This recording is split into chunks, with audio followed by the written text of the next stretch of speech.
What's up, guys? Welcome back to the review space, and today we are going to review the episode of Monday Night Raw, March 2012. Alright, so let's begin.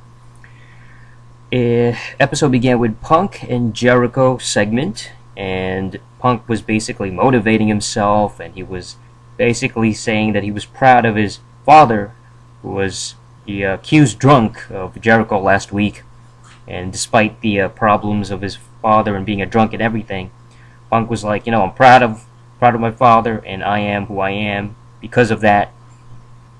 And then Jericho appears in the Titantron, and he actually apologizes regarding the father comments and the whole drunken thing, and he was like, I'm sorry, I'm never going to say anything about that again.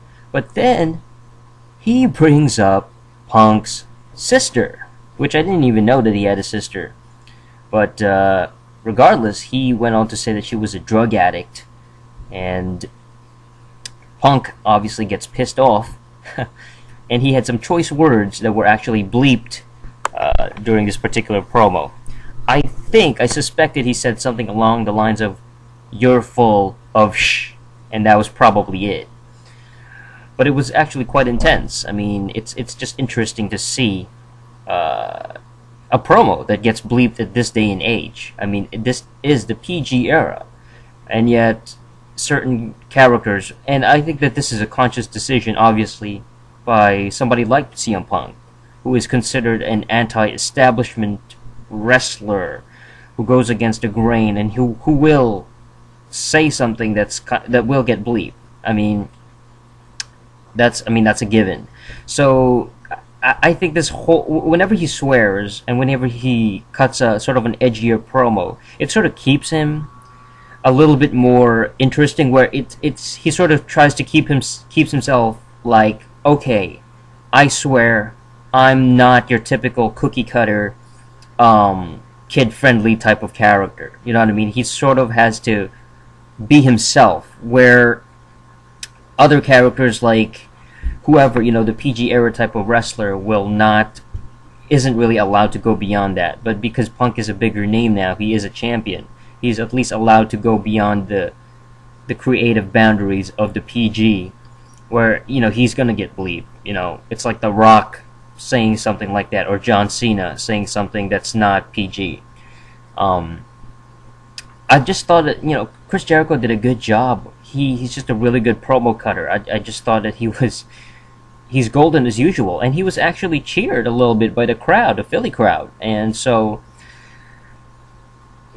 I don't think that people will boo CM Punk in favor of Jericho, but I think that Jericho he's so good on the mic that people will. He's really good, and he's got his set of fans as well. So I mean, this match, I still think that CM Punk is going to win at WrestleMania, but maybe at the match itself, there's people they're going to cheer for Chris Jericho. They're going to be like, yeah, I want Chris Jericho to win, just because of his talent. But it should be a good match. I mean, I can't expect CM Punk to lose, just because he's had such a good momentum now, and he's been the champion for quite a while. So, yes, I expect CM Punk to retain. Alright, Big Show against Kane. Cody distracts Big Show. Kane wins via kind of a pseudo-avalanche chokeslam from the rope. Cody Rhodes, he handcuffed Big Show to the rope afterwards, and then puts on boxing gloves, striking Big Show in the face. But Big Show, he actually no-sold the punches, it seemed. He staggered a little bit afterwards, but it just seemed like the punches didn't even really affect him until they released him from the cuffs. Cody did good. Cody is just an incredible heel. He's just a really he's developed so well, and he's just evolving into this really good character. He's become so he's gotten it. He's getting there. That main event style of wrestler, where maybe next year he's going to be the same level, or he's going to have the same presence as somebody like Randy Orton, that main event type of guy.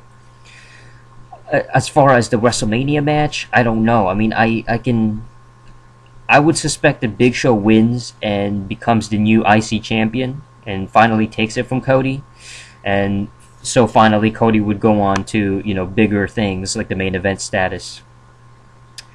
Alright, another match, Otunga against Santino. This was a captain versus captain match. It was short, but it was a fun match, I thought.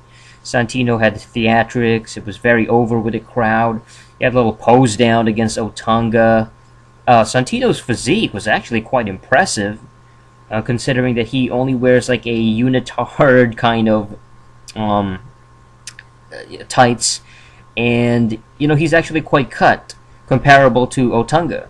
But the Philly crowd was really into it. John Laurinaitis had distracted Santino with a cell phone, I guess, smartphone. Otunga hits the spinebuster finisher, and then he wins the match. There you go. Teddy Long smacked John Laurinaitis at the end, and he runs off with Santino. Rock promo next up. This was a Titantron promo pre-recorded in front of the Rocky statue at Philly. He had a bunch of references in there: Hogan, Warrior, Ric Flair, Macho Man, Mick Foley. He mentioned how beating John Cena will ultimately fulfill his dream of being the greatest of all time. And so he's really just putting over this whole match. He's just making it, he's making sure that people understand, if he beats John Cena, then he becomes the greatest. And this is the first time I'm hearing this, because I've never heard The Rock refer to himself as the greatest of all time. He's called himself the Great One, but not like the greatest of all time. He's sort of putting himself up there now as like one of the best wrestler of all time. And because he's saying this is obviously, it just lets me know that he's not gonna win, that Cena's gonna beat him, and it just comes across as, okay, this is really important for The Rock. If he beats Cena, he's the greatest of all time. I can understand that, but it almost seems like a desperate thing to put over this match. It almost seems like, okay, you're adding this stipulation where, okay, this is so important to The Rock, but what does John Cena gain out of it? Does that mean that John Cena is the greatest? Does that mean that John Cena is the best wrestler? You know what I mean? Like, how is beating John Cena, how does that make The Rock the greatest of all time? Because John Cena is the best, or the biggest push wrestler of this generation? Okay, but it just seems like they needed to add this element of Rocky trying to be the greatest by beating Cena as kind of like the thing that will drive The Rock to try and beat Cena. I don't know, because John Cena, I mean people have beaten Cena before, and he's not undefeatable, but at the same time he's the top wrestler for the past 6 years or so. I can understand that, but I don't know. I mean, I know that Cena's gonna win. It just doesn't. I know that Cena's gonna win, so I can't even root for The Rock at this point. Now it's like, okay, Cena's definitely gonna win now, because the younger guy has to get over. The younger current star is gonna go over. Alright, Daniel Bryan against Zack Ryder. This was a good, quick match. Ryder almost hit his finisher. Is it called the Zack Attack? Anyway, Daniel Bryan countered, beautiful counter into a label lock, and then Zack Ryder taps out. Oh, by the way, yeah, AJ, she was ringside. Let's talk about AJ for a second. I haven't really spoken about AJ Lee. I guess she's kind of cute. I mean, some people think she's really hot, and she's like, oh my god, she's my crush. I think she's a cute girl. Yeah, you know, she's the kind of like, if she came up next to me, and like, she came up on me, and she was wearing, like, let's say, very skimpy clothing, like, not trashy, but like a sexy outfit on. You know, she's like half naked, and she's got like her panties on and a bra on. That's all she has on. She's got this like naughty look in her face, and she, you know what I mean, I would just kind of look at her and I would just smile at her and like give her like a hug or something, and just kind of strike a conversation, but not. I wouldn't want to hit on her. You know what I mean? Like she's just way too cute.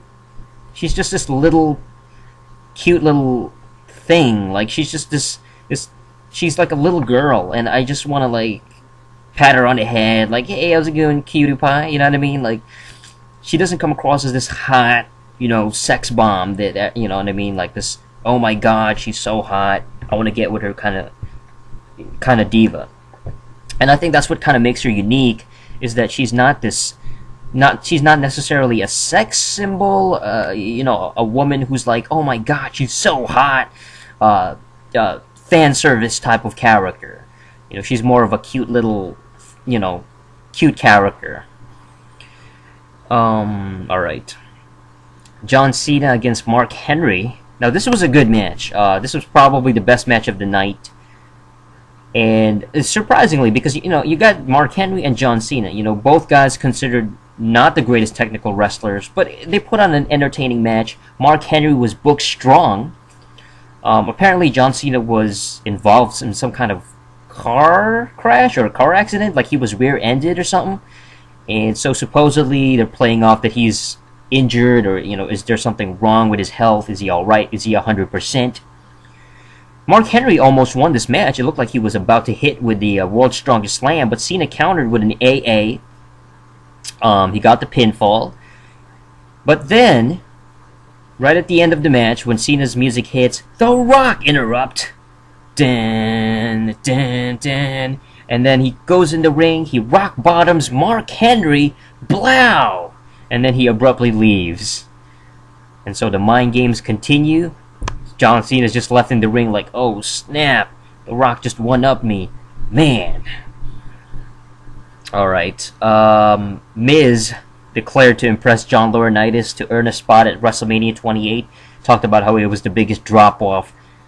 Sheamus ends up facing him. Sheamus obviously goes over. It looks like The Miz isn't going to be competing at WrestleMania. So, I mostly just attribute this to the fact that he was yelled at by Triple H, you know what I mean? I mean, Mr. I own everything, I'm the next owner of WWE Triple H. I mean, because he was yelled at backstage for not being able to catch R-Truth. It was like a botch thing where R-Truth dove over the top rope. Miz couldn't catch him in time. And so Miz got yelled at, he got in trouble, he's in the doghouse or whatever. So this is why he's not at WrestleMania, I would suspect. But, I mean, this is not, the worst thing to happen to the... It's, he's going to bounce back and he's going to earn his spot back, I would assume. Next up, we got Randy Orton cutting a promo regarding the Kane match. It was in the crowd view. Felt very old school, but it was a cool view. That's all it was. He got a new T-shirt on. Swagger and Ziggler against R-Truth and Kofi in a tag match. Dolph and Jack Swagger win via Vicky Guerrero cheating, and it was a fairly exciting match. This night was actually full of pretty good, albeit short matches. Oksana and Vicky got into a catfight at the end, and then both teams had to pull off the female from each other. It just sort of added more intensity to this particular Team Laurinaitis, Team Teddy Long match at WrestleMania. Final segment of the night, HBK and Taker and Triple H promo inside the ring. Triple H vowed to end the streak with everything on the line. Taker says that Shawn Michaels is actually better. He really is better than Triple H. And so that was pretty much it. Overall, I thought the episode itself was good. It was worth watching. Every match was fairly exciting. Just an enjoyable night. I thought that the promos were good. The Rock's promo and the matches again were fairly exciting. This is leading up to WrestleMania. You know what I mean? This is why the reason this was a good Raw was because it was leading to WrestleMania. It's WrestleMania time, WrestleMania season.